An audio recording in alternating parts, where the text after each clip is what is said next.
Bonjour et bienvenue à vous, pèlerins du web. Le néolithique prend fin en un endroit lorsqu'il commence l'âge du bronze. Cet âge survient en moins 3400 pour la Mésopotamie. Dans la vidéo précédente, nous avons traité de la période d'Obeid et des conséquences fastes de l'irrigation.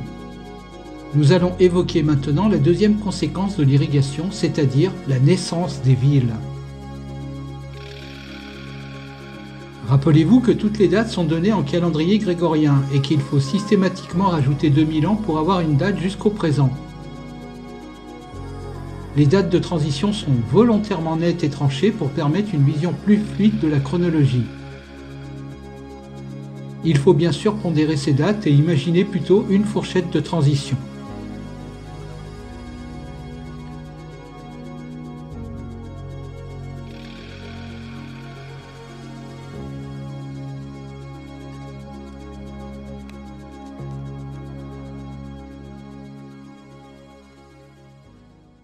La naissance des villes est dans l'évolution logique du néolithique, et sa cause évidente est le suraccroissement démographique par la surabondance de l'agriculture et de l'élevage, conséquence de la technique de l'irrigation. Cependant, au temps des premières villes, Eridu, Uruk, Nippur, Kish, Lagash, Ur, toutes situées en pays de semeurs, il existait ailleurs dans le croissant fertile bien des villages dont la taille des habitants les dépassait. En fait, ce qui définit réellement une ville, c'est la coexistence d'une instance administrative globale et d'une instance cultuelle globale elle aussi. Parfois, ces instances étaient réunies sous l'égide d'une seule personne, et on emploie alors le terme bien connu de prêtre-roi. Dans cette vidéo, nous allons tenter de dégager les contextes historiques, géopolitiques et sacerdotaux de la naissance des villes. Faisons un rappel succinct du contexte chronologique du néolithique. Pour les détails, voir la vidéo précédente. L'épipaléolithique ou mésolithique s'étend de moins 12 600 à moins 9 650. C'est la sédentarisation des Natoufiens, des maisons rondes, des cultures céréalières sauvages. La chasse, la pêche et la cueillette fournit encore l'essentiel de la subsistance. Puis apparaît le néolithique acéramique A de moins 9650 à moins 8940. Les cultures deviennent domestiques, l'élevage est généralisé, des bâtiments communautaires apparaissent au sein des villages. Le néolithique acéramique B qui court de moins 8940 à moins 6400 voit l'agriculture, c'est-à-dire les sélections variétales. À Gerf El Amar, en moins 7560, les maisons deviennent carrées avec chaînage d'angles. La vaisselle est en pierre polie, des représentations humaines sont sculptées. On constate l'apparition de pratiques apparemment religieuses, on manipule le corps des défunts pour embellir leur crâne, on introduit des objets symboliques au sein des sépultures. Ces objets sont en obsidienne, dont l'échange interrégional est constaté. Localement, les sociétés se structurent. Il existe une ébauche de hiérarchisation sociale dans le but de gérer l'administration des bourgs en croissance. Des sortes de jetons étalons sont utilisés pour la comptabilité.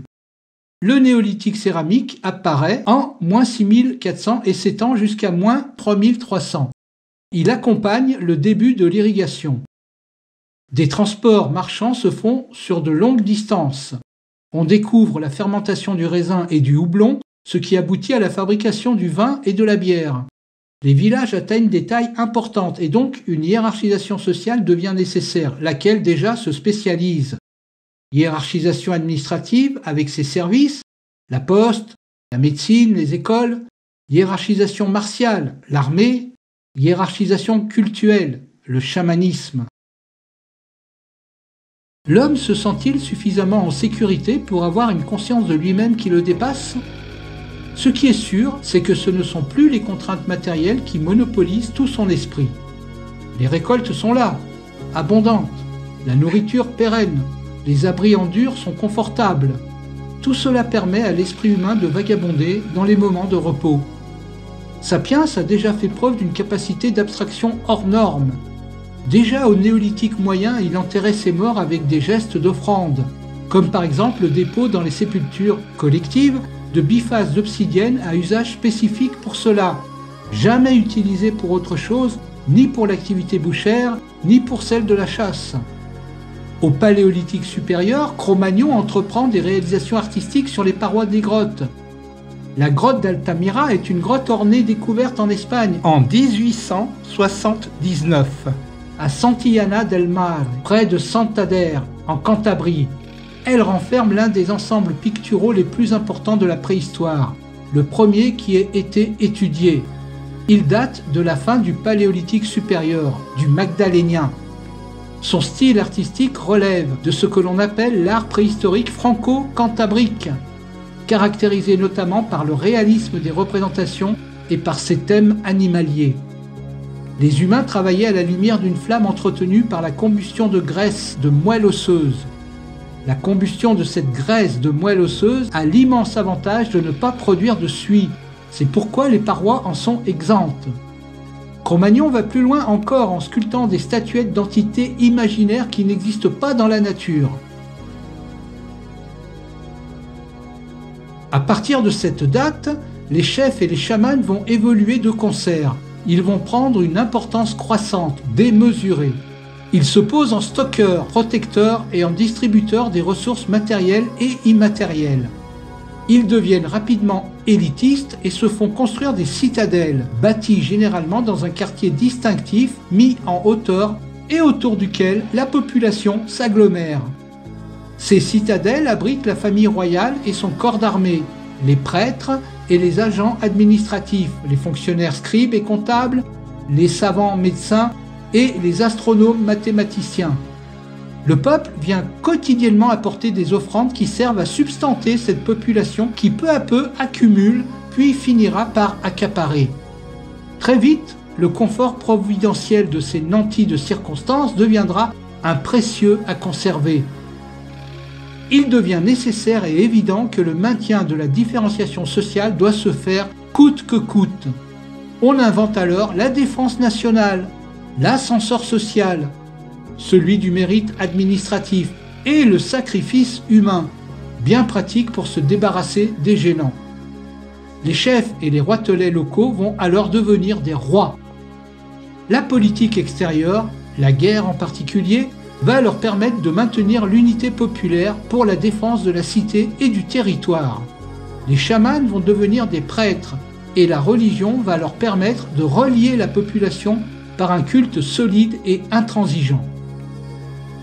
Les villes sont enfin nées, avec leurs bâtiments administratifs, leurs agoras et leurs forums, mais aussi leurs tribunaux. Des lieux de culte sont construits autant que nécessaire. La population est fédérée par l'édition de règles administratives et militaires communes et par la pratique des sanctifications qui servent à justifier la récolte des offrandes. Ces sanctifications sont censées rendre l'habitant plus méritant pour accéder à l'au-delà. Dans certaines villes, le chef réunit la fonction de roi et de prêtre. On qualifie ces villes de cités-États et leurs dirigeants de prêtres-rois. C'est donc en moins 3300, à la fin de la période d'Obey, qui avait débuté en moins 6400 et que nous avons traité dans la vidéo précédente, que débute la révolution urbaine. Ceci se passe en basse Mésopotamie, dans le pays de Sumer. Uruk est considéré comme la première organisation sociale qui réunit les deux caractères définissant la ville, une structure administrative et une structure de culte. Uruk, en moins 3900, n'est encore qu'une grosse bourgade, mais très prospère. Elle couvre déjà 70 hectares. 300 ans plus tard, en moins 3600, sa suprématie régionale est incontestable, tant sur le plan architectural qu'épigraphique. L'âge du tour rapide y est attesté en moins 3500. En moins 3400, sa taille atteint les 100 hectares. À cette époque, d'autres villes régionales se sont développées, Nippur, Kish, Lagash, mais Uruk est, pour cette période, et de loin, la plus grande agglomération connue de basse Mésopotamie, et il n'y a aucun site de taille comparable dans les environs. Uruk s'appuie sur une deuxième ville voisine, Eridu en Sumer, dont la vocation est plus cultuelle. En soi, Uruk révèle un cas de macrocéphalie urbaine. En moins 3400, nous sortons du néolithique pour entrer dans l'âge du bronze. À Uruk, on assiste à l'érection des bâtiments les plus monumentaux, ce qui témoigne de l'apogée de sa richesse. La bourgade ne peut plus dès lors être considérée comme un village, aussi gros fût-il. Le sud mésopotamien est alors la région du monde la plus dynamique. L'essor de l'agriculture irriguée, technique utilisée depuis moins 6400, a permis à Sumer de rayonner dans l'ensemble du croissant fertile, dont elle devient le producteur céréalier quasiment en monopole. Son activité commerciale d'exportation céréalière et de céramique dégage d'importants rendements et des surplus. Dès lors, une partie de la population exerce des activités non agricoles. Plus généralement, l'émergence des sociétés urbaines est marquée par une plus grande spécialisation des activités et des fonctions. Cela s'accompagne d'innovations techniques. Développement du tour de potier, introduction et généralisation de la roue, apparition de céramique et de briques au format standardisé, mise en place d'un élevage ovin produisant de la laine en grande quantité, travaillée dans des ateliers textiles, première manufacture, et non plus de manière artisanale. Le développement des institutions étatiques accompagne celui des instruments de gestion permettant l'encadrement des travailleurs et des autres ressources. Les produits manufacturés, la laine, la céramique, les armes, sont estampillés, ce qui distingue et rend prestigieux le producteur. C'est dans ce contexte qu'apparaît l'écriture dite cunéiforme vers moins 3450 plus ou moins 50 ans, essentiellement employée à des fins administratives et comptables. Plus largement, cette période concerne également les régions voisines du Moyen-Orient, qui ont connu des évolutions semblables à partir de moins 3900. En Syrie, Tel Brak, sur un affluent du Khabur, lequel se jette dans le Haut-Euphrate, à l'ouest de Ninive, laquelle se trouve sur le Tigre, en Iran occidental, autour de Suse, en Anatolie du sud-est, Arslan-Tepe, dans le sud-ouest de la Turquie, situé sur la rivière Toma, un affluent de l'Euphrate supérieur. Durant cette période, ces régions reçoivent une forte influence culturelle du sud mésopotamien, phénomène qualifié d'expansion urukéenne. Cette influence mésopotamienne a pu aller par endroits jusqu'à la création de comptoirs, voire de véritables colonies, mais qui ne semble pas reposer sur une domination politique. C'est en tout état de cause une période qui voit les échanges matériels et immatériels se développer sur de longues distances. À la fin de sa suprématie en moins 2900, Uruk aura vu sa superficie initiale tripler pour atteindre 230 hectares. La Mésopotamie entre ensuite dans la période des dynasties archaïques, ce qui est vu comme le début des cités-États. Cette période des dynasties archaïques prendra fin avec Sargon d'Akkad en moins 2340, qui unifiera la basse Mésopotamie avec la haute, créant le premier empire de l'histoire, allant du golfe Persique à la Méditerranée. Certains rois des dynasties archaïques mésopotamiennes, bien que réels, deviendront légendaires, comme Gilgamesh, vainqueur du roi Aga de Kish. Pour repère, disons qu'en moins 3085, Narmer, égyptien originaire du sud, fond vers le delta du Nord et unifie les deux Égyptes en une seule entité. Pour l'occasion, il fonde la première dynastie égyptienne, dite Tinnite. L'Égypte restera surtout en relation avec la Palestine et la Syrie, et peu avec la Mésopotamie.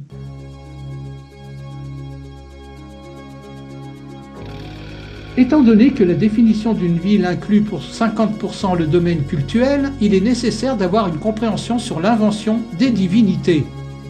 Cette approche est difficile. Nous avons tenté d'en produire une trame originelle en évoquant la faculté d'abstraction de l'esprit de Sapiens.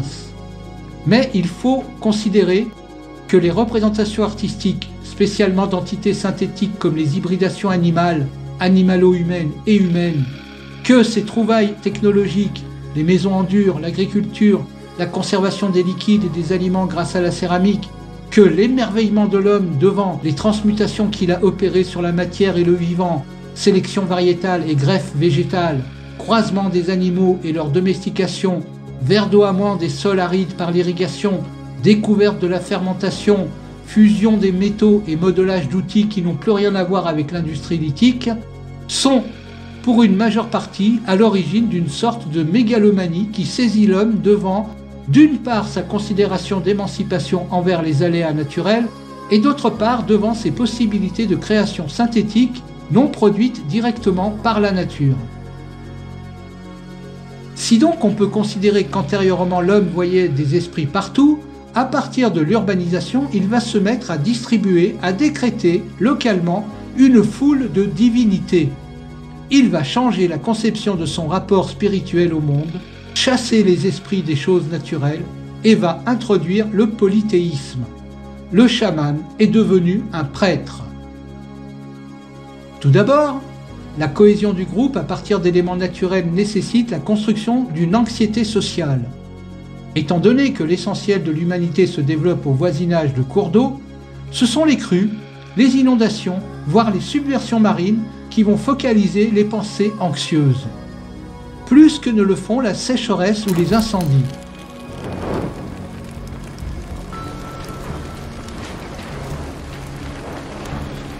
Les tremblements de terre restent trop exceptionnels pour en avoir peur au quotidien et sont très vite oubliés.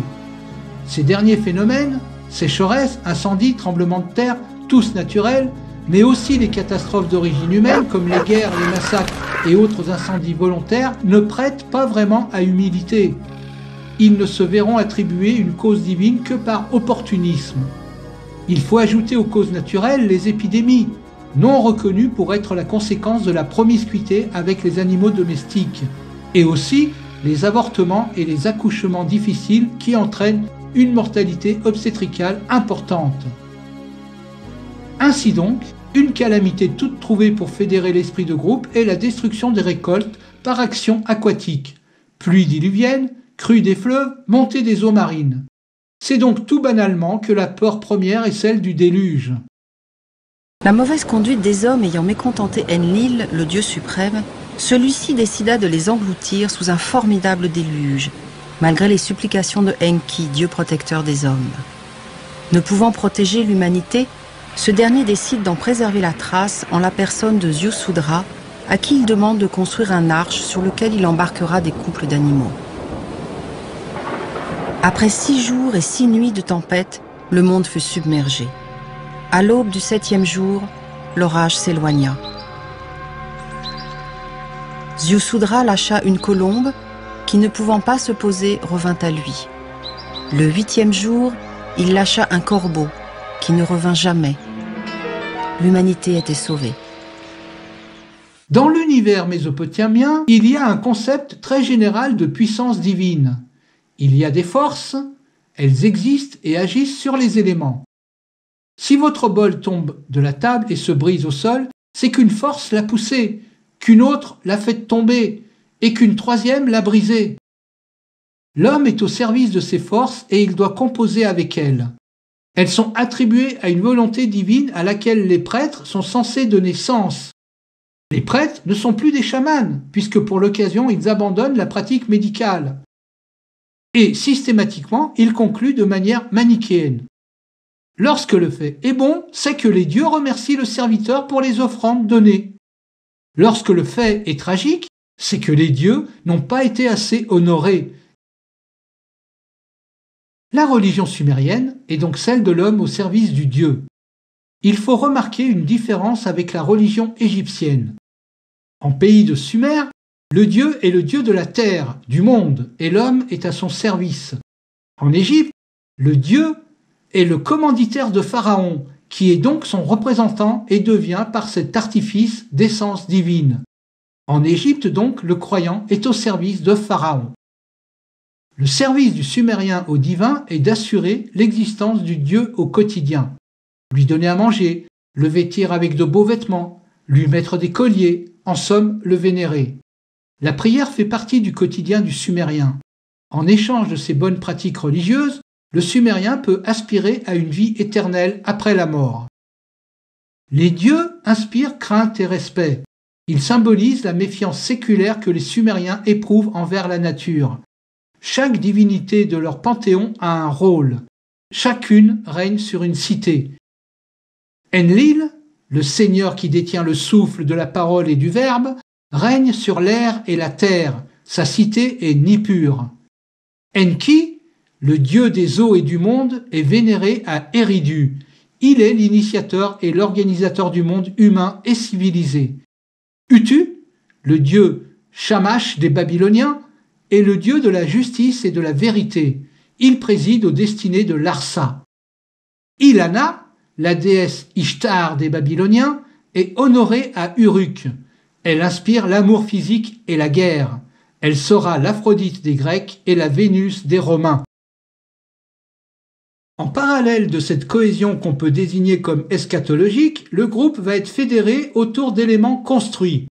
Pour ce faire, vont être mis en relief des figures humaines, véritables objets à caractère identificatoire car plus facilement assimilables pour le Kidam. Figures humaines dont on va vanter les qualités extraordinaires par la construction de légendes.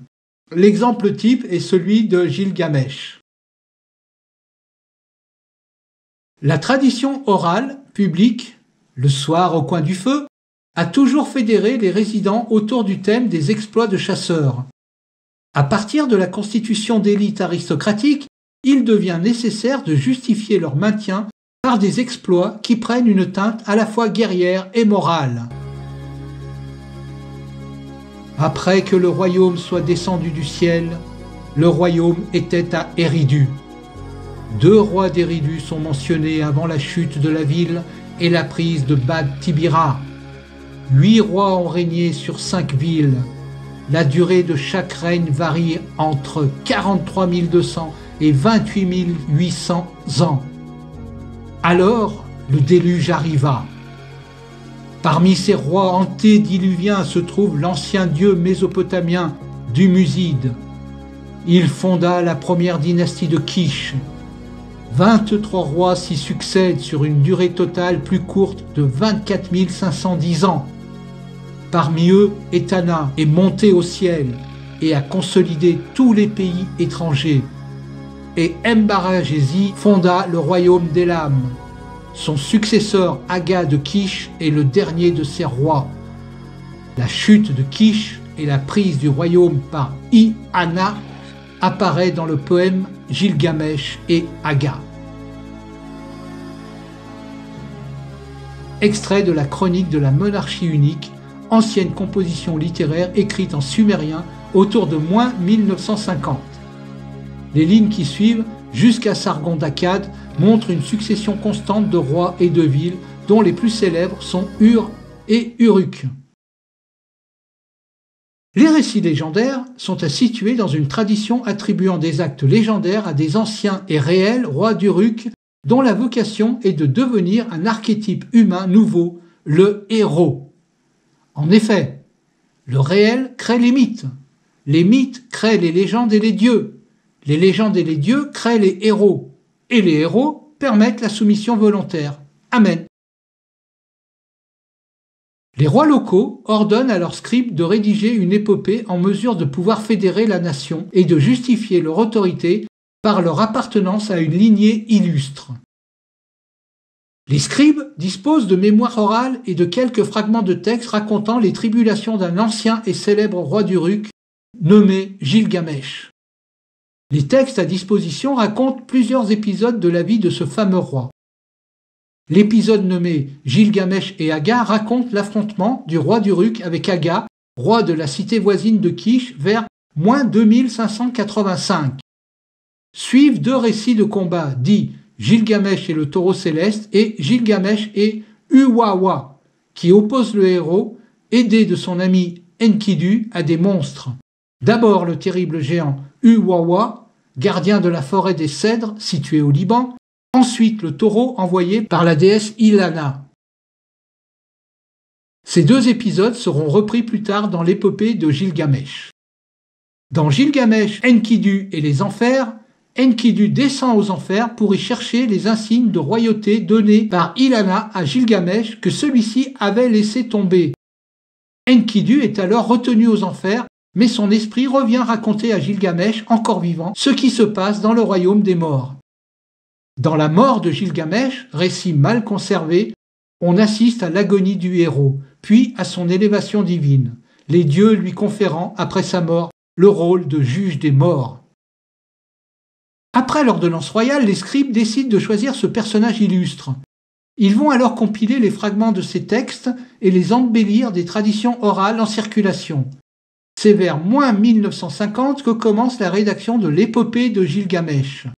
c'est-à-dire après les disparitions définitives de l'empire d'Akkad en moins 2154 sous le coup des Guti, de la renaissance sumérienne avec la chute définitive d'Ur en moins 2004 sous les coups des Élamites, et de l'ancien empire égyptien qui débute avec Djeser, le constructeur de la première pyramide en moins 2686, et qui prend fin en moins 2150 par le soulèvement des gouverneurs de province contre l'autorité royale, ce qui aboutit à la guerre civile entre le nord et le sud égyptien.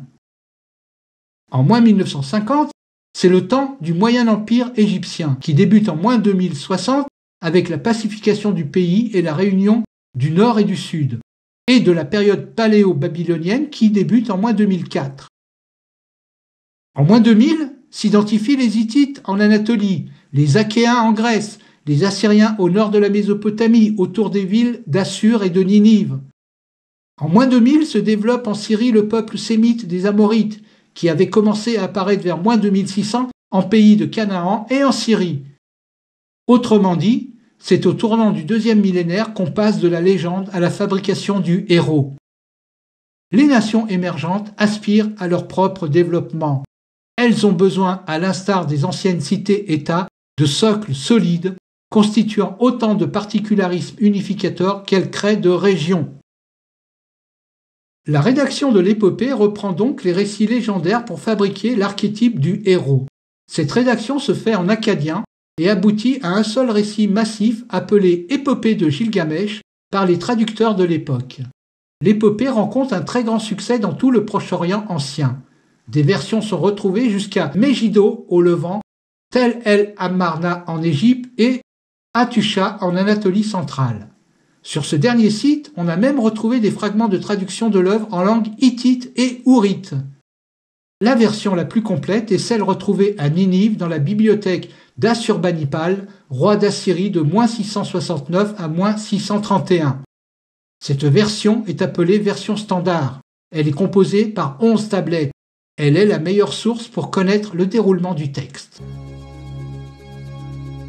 Le texte se divise en deux parties principales. La première partie présente Gilgamesh comme un roi tyrannique d'Uruk. Pour faire cesser ses excès, les dieux créent Enkidu, un être capable de le combattre. L'affrontement qui a lieu entre les deux protagonistes ne voit aucun vainqueur et, au contraire, les deux adversaires deviennent des camarades. Ils s'allient ensuite pour accomplir deux grands combats, ceux repris directement de récits légendaires sumériens, mais en inversant la chronologie. Tout d'abord, ils défont le taureau céleste envoyé par le dieu Anu à la demande de sa fille Ishtar, que Gilgamesh avait éconduite brutalement. Puis ils affrontent le géant Uwawa de la forêt de cèdre du Liban. Uwawa, au pouvoir magique exagéré, est un monstre aux pattes de taureau et à la gueule de lion. Après l'avoir tué, Gilgamesh et Enkidu repartent glorieux à Uruk avec le bois précieux. Furieux d'avoir perdu Uwawa, les dieux provoquent la mort d'Enkidu, en représailles. C'est le tournant de l'œuvre. Dans la deuxième partie, mortifié par le décès de son ami, Gilgamesh décide de s'exiler pour trouver un moyen d'échapper à la mort. Cela l'amène sur l'île où vit l'immortel Uta-Napishtim, l'archétype mésopotamien de Noé, survivant du déluge. Uta-Napishtim lui raconte l'événement dramatique du déluge. Il lui apprend également que sa quête de l'immortalité ne sera jamais satisfaite. Gilgamesh rentre alors à Uruk, cherchant à mener une vie heureuse jusqu'à sa mort et à prodiguer aux mortels la sagesse qu'il a acquise au cours de ses aventures, en particulier le récit du déluge. De manière plus large, il se consacre à refonder la civilisation autour de sa capitale, Uruk. Après sa mort, Gilgamesh devient un des juges des enfers. Les critiques qu'on peut faire à cette épopée. Les raisons d'être de l'épopée sont politiques, moralisatrices et accessoirement historiques. En premier lieu, elle justifie la tyrannie, arguant du fait que le tyran doit éprouver sa politique par le déclenchement de guerres censées unifier la nation. La morale est à la fois guerrière avec la valorisation de la victoire. Gilgamesh est un guerrier et n'est pas un grand artiste ni un grand cuisinier. Il y a une morale de soumission qui invite le lecteur populeux à mener une vie simple, c'est-à-dire finalement une vie de servitude volontaire. En récompense de cette servitude, sous la bienveillance du chef, l'homme du peuple pourra accéder dans l'au-delà à une fonction de prestige, juge en l'occurrence, et non pas artiste ni cuisinier. En ce qui concerne les raisons historiques, elles sont finalement anecdotiques. En ces temps de renouvellement des nations, elles visent à rappeler le passé glorieux de la civilisation de Sumer, dont les contemporains de moins 1950 se proclament tous les héritiers. Il n'y a pas de déclin de la civilisation sumérienne. Cette civilisation perdurera au travers des sociétés qui lui succèdent. Cet héritage fait que la fin de la civilisation sumérienne va s'étaler sur un millénaire. On remarque cependant des contextes climatiques, agricoles et industriels qui interviennent. Pour le contexte climato-agricole, à partir de moins 2350, la production de blé baisse de 40%. Seule la production de l'orge se maintient. La cause de cette baisse de production est que les sols s'appauvrissent. La lente évaporation de l'eau douce fait remonter le sel de la terre. Bientôt, une couche blanchâtre durcie par le soleil stérilise les sols, ne permettant plus au blé de pousser. Les Sumériens ne trouvèrent jamais de solution à ce problème. Le contexte industriel. La Mésopotamie n'est pas pourvue en fer. Elle va s'effondrer avec l'arrivée de l'âge du fer vers moins 1200. Après les Assyriens et les Babyloniens, les Perses prendront l'héritage de la civilisation sumérienne. On sait que les Perses influenceront les Grecs. On sait que les Grecs influenceront les Romains. Et l'on sait que Jules César fut un grand général.